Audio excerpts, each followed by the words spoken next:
Friends, welcome back to my channel divine tutorials. Friends, आज हम लोग बात करेंगे कि एग्जाम में मैथ के क्वेश्चन किस तरह से पूछे जाते हैं और कैसे कैसे क्वेश्चन आते हैं एग्जाम में। उस तरह के क्वेश्चंस के बारे में आज हम लोग चर्चा करेंगे फ्रेंड्स, क्योंकि अब हम लोग के पास टाइम बहुत कम बचा है। तो टाइम है केवल रिवीजन करने का, एक एक टॉपिक वाइज ना करके हम लोग सारे चीजों का एक बार रिवीजन कर ले कि एग्जाम में क्वेश्चन कैसे पूछा जाता है। फ्रेंड्स, जैसा कि मैंने आप लोगों को बताया था कि आप प्रैक्टिस सेट सॉल्व करना स्टार्ट कर दीजिए।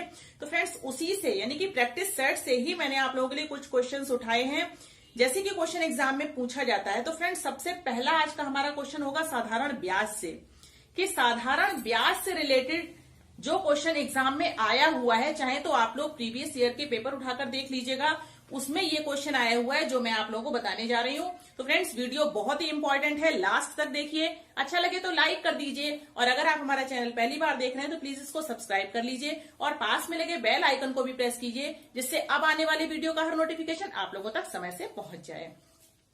तो फ्रेंड्स, आज का हमारा पहला क्वेश्चन है, देखिए बहुत ध्यान से क्वेश्चन को सुनिएगा, उसके बाद मैं यहां पर क्वेश्चन को सॉल्व करूंगी, वो भी बहुत ध्यान से उसका मेथड देखिएगा कि किस मेथड से मैं क्वेश्चन लगा रही हूं। फ्रेंड्स, बहुत ही आसान मेथड है, अगर एक बार समझ लिया तो माइंड से कभी भी स्लिप नहीं होगा। तो आज का हमारा पहला क्वेश्चन है, कोई धन साधारण ब्याज की दर से 8 वर्ष में 2 गुना हो जाता है। मैं यहां पर नोट डाउन कर रही हूं, चाहे तो आप लोग भी नोट कर लीजिए। तो देखिए, पहला हमारा क्वेश्चन है, कोई धन साधारण ब्याज की दर से, कोई धन साधारण ब्याज की दर से 8 वर्ष में 2 गुना हो जाता है, 2 गुना हो जाता है।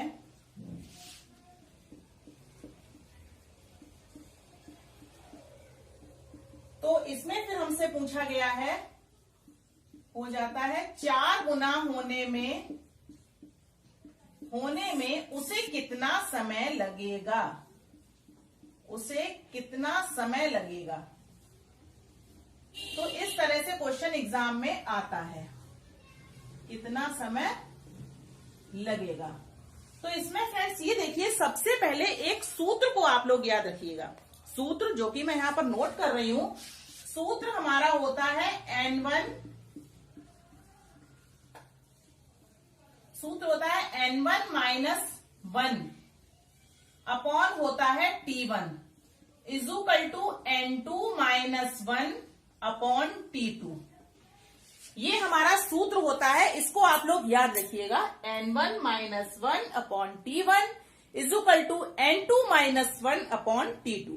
अब मैं आप लोगों को बताती हूं कि इसमें ये जो होता है n, यानी कि n जो होता है वो कहां पर प्रयोग करते हैं, और t जो कि सबको पता है, यानी कि t का मतलब होता है टाइम, यानी कि समय। तो n1 minus 1, n is equal to हमारा होता है गुना, n को हम क्या मान लेते हैं, गुना। तो सबसे पहले दिया है n1 माइनस 1, तो n1 हमारा है, सबसे पहले हमसे कहा गया है कोई धन साधारण ब्याज की दर से 8 वर्ष में 2 गुना हो जाता है। तो गुना यानी कि n बराबर गुना हमने माना है, कितने गुना हो जाता है, और अगला जो n2 है वो अगला वाला गुना होगा। बहुत ही सरल तरीके से बता रही हूँ, जिनको मैथ बिल्कुल भी नहीं आती है वो भी ये क्वेश्चन आसानी से समझ सकते हैं और एग्जाम में इसको अटेम्प्ट कर सकते हैं। तो n बराबर होता है गुना, तो यहां पर जैसा कि N1 माइनस 1 अपॉन T1 और equal to N2 minus 1 upon T2, ये हमारा सूत्र लगता है इसमें। तो N1 का मतलब हो जाएगा, 2 गुना कहा गया है पहले हमसे, तो 2 यहां पर लिख लेंगे, N1 हो जाएगा, और माइनस 1 ऐसा ही लिख लेंगे, अपॉन हमारा हो जाएगा T1 दिया है 8 वर्ष में। सबसे पहले हमको टाइम यहां पर कितना दिया हुआ है, 8 वर्ष में। कोई धन साधारण ब्याज की दर से 8 वर्ष में 2 गुना हो जाता है। तो हमारा यहाँ टाइम क्या हो जाएगा, ये हो जाएगा 8 वर्ष। उसके बाद हमें दिया गया है 4 गुना होने में उसे कितना समय लगेगा, यानी गुना मैंने आपको बताया n, तो 4 गुना होने में यानी कि 4 माइनस 1, और हमसे क्या पूछा है, कितना समय लगेगा, तो हम यहां पर लिख देंगे T2। T2 यहां पर लिख देंगे, क्योंकि हमसे क्या पूछा है, हमसे समय पूछा गया है। तो हमारा ये हमारी इक्वेशन आ जाती है। देखिए 2 - 1 इज, और उसके बाद upon 8, 2 - 1 upon 8 is equal to 4 - 1 upon T2। अब हम इसको देखिए सॉल्व कैसे करते हैं। 2 - 1 होता है 1 अपॉन 8 इज इक्वल टू 4 - 1 होता है 3 अपॉन हो जाएगा T2। अब इसमें हम क्या करेंगे, इसमें हम करेंगे क्रॉस मल्टीप्लीकेशन, यानी कि T2 is equal to 8 × 3 is equal to हमारा हो जाएगा 24 वर्ष। ये हमारा आंसर हो जाएगा। फ्रेंड्स, अगर इस तरीके से हम लोग क्वेश्चन को सॉल्व करेंगे तो बहुत ही जल्दी, यानी कि बहुत ही कम समय में एग्जाम में हम लोग क्वेश्चन को अटेम्प्ट कर सकते हैं। इस तरह का क्वेश्चन प्रीवियस ईयर के पेपर में आया हुआ है, चाहे तो आप लोग देख सकते हैं।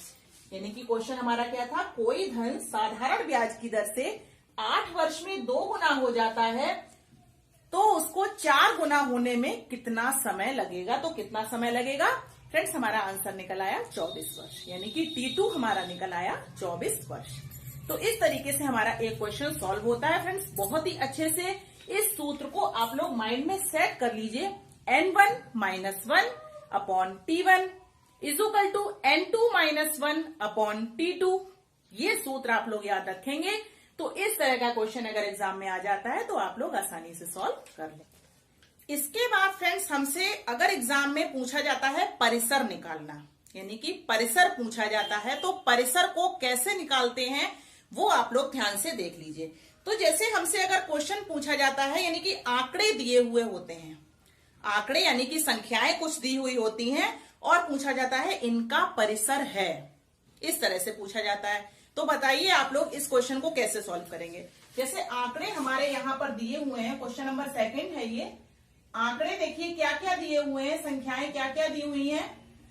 तो ये फ्रेंड्स दी गई है 25, उसके बाद दी गई है 15, फिर हमारी दी गई है 23, फिर ये दी गई है 40, उसके बाद 27, फिर दिया है 25, उसके बाद 23 और 42। यानी कि इसका हमसे क्या पूछा है, इसका हमसे पूछा है परिसर। तो फ्रेंड्स देखिए, इसमें आप लोग एक चीज याद रखिए, यानी कि परिसर को निकालने के लिए, यानी कि परिसर बराबर होता है उच्च मान माइनस निम्न मान। यानी कि सबसे बड़ी संख्या से सबसे छोटी संख्या को माइनस कर देते हैं तो वो हमारा क्या निकल आता है, परिसर। वेरी सिंपल, यानी कि सबसे बड़ी संख्या से सबसे छोटी संख्या को माइनस करेंगे तो हमारा परिसर निकल आएगा। तो इसमें देखिए सबसे बड़ी संख्या कौन सी है, सबसे बड़ी संख्या हो जाएगी 42, और सबसे छोटी संख्या कौन सी है, तो इसमें फ्रेंड्स सबसे छोटी संख्या हमारी हो जाएगी 15। अब 42 में से 15 को माइनस करेंगे तो कितना आ जाएगा, यहां बचेगा 7, यहां पर 3 में से 1 गया 2, यानी कि 27 आ जाएगा आंसर हमारा। 27 क्या निकल आया, ये हमारा निकल आया परिसर। फ्रेंड्स, परिसर को निकालने का सबसे आसान तरीका क्या होता है, सबसे बड़ी संख्या से सबसे छोटी संख्या को घटा देते हैं तो हमारा परिसर निकल आता है। तो ये था हमारा दूसरा क्वेश्चन। इसके बाद फ्रेंड्स हमसे जैसे पूछा जाता है, जैसे अगर क्वेश्चन आ गया गणित सार संग्रह के लेखक कौन है, और ऑप्शन में दिया है आर्यभट्ट, सेकंड दिया है भास्कराचार्य, फिर हमारा दिया है महावीराचार्य, उसके बाद दिया है ब्रह्मगुप्त।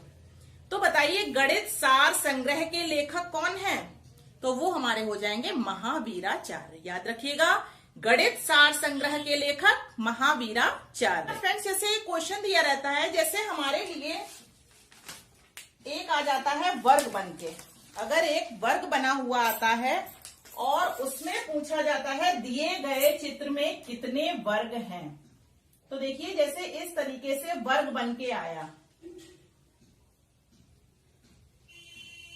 इस तरीके से वर्ग बना हुआ है और कहा जाता है दिए गए चित्र में कितने वर्ग हैं। तो अब बताइए इसमें कितने वर्ग होंगे। इसमें सबसे पहले एक ये वर्ग हो गया 1 2 3 4 5 6 7 8 9, ये तो 9 हो गए, ये तो सबको ही पता है। इसके बाद पूरा एक ये हो जाएगा, तो ये हमारे हो जाएंगे 10। 9 के बाद पूरा एक ये भी जोड़ेंगे तो 10 हो जाएंगे।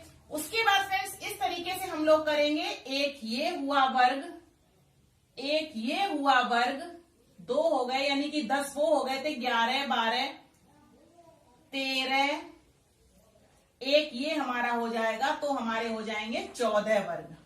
कितने वर्ग हो जाएंगे? 14 वर्ग। इस तरीके से वर्ग निकालते हैं हम लोग। पहले तो छोटे छोटे वर्ग जो होते हैं उनको काउंट करते हैं, फिर एक पूरा जो वर्ग दे रखा होता है उसको काउंट करते हैं, फिर फ्रेंड्स अंदर से लेते हैं, यानी कि यहां से यहां तक का और ये पूरा वर्ग लेते हैं, फिर यहां से यहां तक का ये लेते हैं, फिर यहां से यहां तक का नीचे से लेते हैं, फिर ये पूरा वर्ग होता है। तो पूरे वर्ग को जब हम काउंट करेंगे फ्रेंड्स, जैसे ऑप्शन में अगर ये होगा, यानी कि 11, 12, 13, 14 इस तरीके से दिया होगा।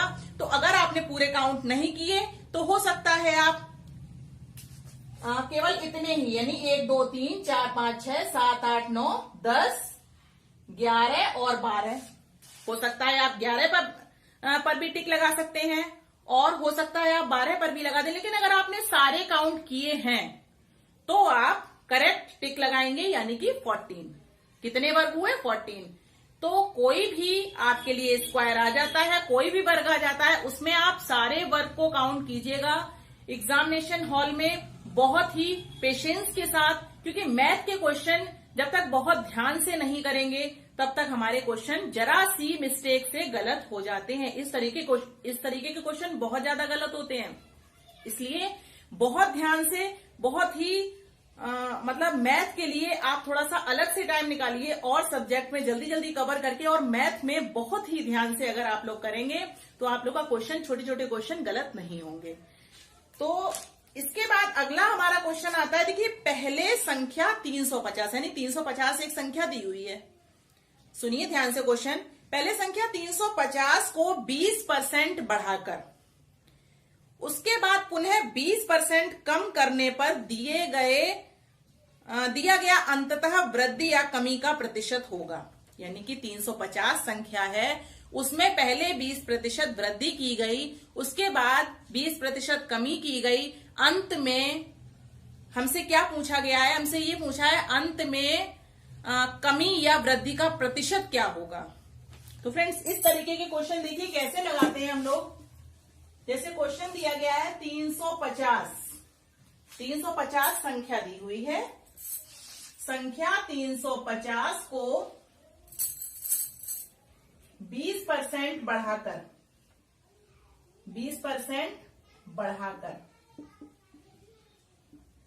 और फिर क्या किया गया? पुनः 20% कम, पुनः 20% कम करने पर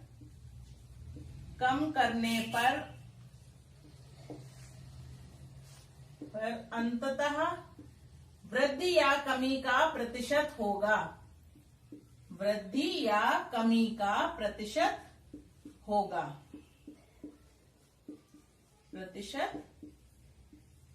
तो अब देखिए इस तरह के क्वेश्चन कैसे लगाते हैं हम लोग। तो इसमें हम लोग क्या करेंगे? सबसे पहले हमसे कहा गया 350 को 20% बढ़ाकर, तो क्या करेंगे? 350 में गुणे 20% बढ़ाकर, यानी 100 + 20/100 इस तरीके से हम इसको लिख सकते हैं। में गुणा करेंगे, फिर 20% घटाकर, यानी कि कमी हो रही है, तो 100 - 20/100। तो इस तरीके से हम लोग इसको लिख सकते हैं। तो अब देखिए इसमें क्या होगा? 350 में गुणा 120, यानी 100 में 20 को ऐड करेंगे तो 120/100 में गुणा, यहां पर हो जाएगा 80, यानी कि 20% की क्या हुई है? 20% की यहां पर कमी हुई है, तो 100 में से 20 माइनस करेंगे तो 80/100। तो अब इसको देखिए हम लोग क्या करेंगे? सॉल्व कर लेंगे। 0 से 0 कैंसिल हो गया, 1 0 से 1 0 कैंसिल हो गया, 1 0 से 1 0 ये भी कैंसिल हो गया। अब हमारे पास ये डिजिट बची हुई है 35, यानी कि 5 से काटेंगे, 5 दूनी 10 हो जाएगा, 5 सत्ते 35, 2 से काट देंगे, 2 छंग 12। अब हमारा आ गया 7 छंग 42, 42 में 8 का गुणा करेंगे तो कितना हो जाएगा? 8 दूनी 16 का 1 यहाँ हासिल लग जाएगा, 8 चौक 32 और 1 हो जाएगा 33, यानी कि 336 आ गया हमारा। ये हमारा आ गया 336 और हमारे पास टोटल कितना है 350, यानी कि 350 संख्या थी, उसको 20% बढ़ाकर और पुनः 20% कम करके, यानी कि हमने क्या किया 20% इसमें क्या की वृद्धि की और फिर 20% कमी की।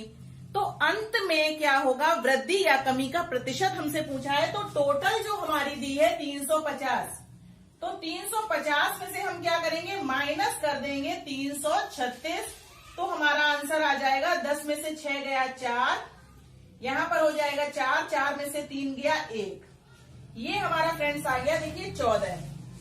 अब हमसे पूछा है वृद्धि या कमी का प्रतिशत, तो हम क्या करेंगे इसमें कमी का प्रतिशत निकालने के लिए क्या करते हैं, कमी प्रतिशत बराबर कितनी कमी हुई है, ये कमी आई है 14, ये 14 कमी आई है और बटा हमारा हो जाएगा 350, यानी कि संख्या जो दी गई है 350, इसी में से तो करेंगे।